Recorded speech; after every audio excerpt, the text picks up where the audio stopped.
నాకు అత్యంత ఆప్తులు సోదరులు నారా చంద్రబాబు నాయుడు గారు 53 రోజుల పాటు జైల్లో ఉన్న సందర్భంలో వారు క్షేమంగా తిరిగి బయటకు రావాలి అని చెప్పి వెంకటేశ్వర స్వామి వారిని అనుకుని హైదరాబాద్ నుంచి తిరుమల కాలినడకన వచ్చి మొక్కు తీర్చుకుంటారని చెప్పి వారు ఆ రోజున అనుకోవడం. ఆ తర్వాత చంద్రబాబు నాయుడు గారు మనందరికీ తెలుసు క్షేమంగా బయటకు రావడమే కాకుండా పెద్ద ఎత్తున ప్రజా మద్దతుతో తిరిగి రాష్ట్రానికి ముఖ్యమంత్రి కావడం.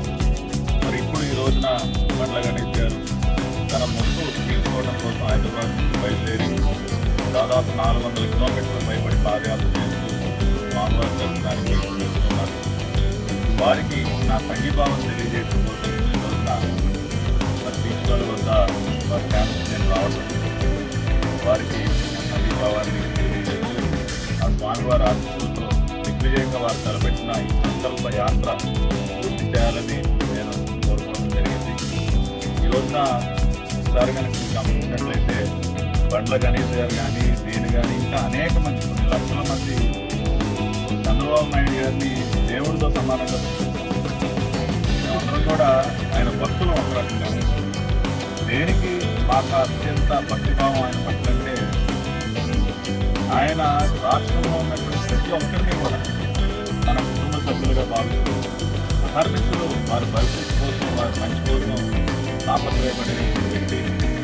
ఎవరికి ఏ చిన్న కష్టం వచ్చినా కూడా తన కుటుంబానికి కష్టం వచ్చినట్టు వాళ్ళు వాళ్ళ కోసం నిలబడేటువంటి కాబట్టి ఖచ్చితంగా ఆయన దేవుడితో సమానంగానే భావిస్తాం.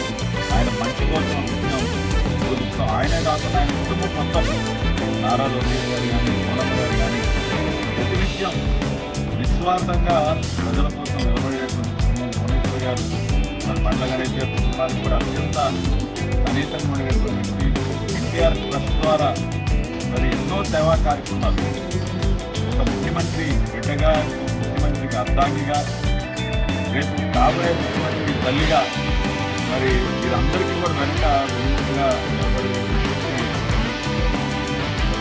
మొత్తం కూడా బాగుండాలి అని చెప్పి నేను ఏ కష్టంలో ఉన్నా నాకు అండగా నిలబడే 2017 విధానాలు అనేక సవాళ్ళని ఎదుర్కొన్నటువంటి సందర్భంలో నాకు ఫోన్ చేసి అన్నా మీకు ధైర్యంగా ఉందండి మేము అందరం ఉన్నాం కనుక ధైర్యంగా పోరాడండి ఎక్కడ కూడా మనోధైర్యాన్ని కోరుకోవాలని నాకు అనేక సందర్భాల్లో నాకు ఎంతో ధైర్యాన్ని ఇచ్చినటువంటి కాబట్టి ఇవాళ ఆ అనుబంధంతోనే ఈ రోజున రావడం కలవడం కావాలని మనస్ఫూర్తిగా తిరిగి అన్న విజయవంతంగా యాత్ర రోజున మళ్ళీ అన్నతో పాటు స్వామివారి దర్శనానికి వెళ్తాం. చంద్రబాబు గారి భక్తులుగానే జీవితాంతం ఉంటామని తెలియజేస్తాం.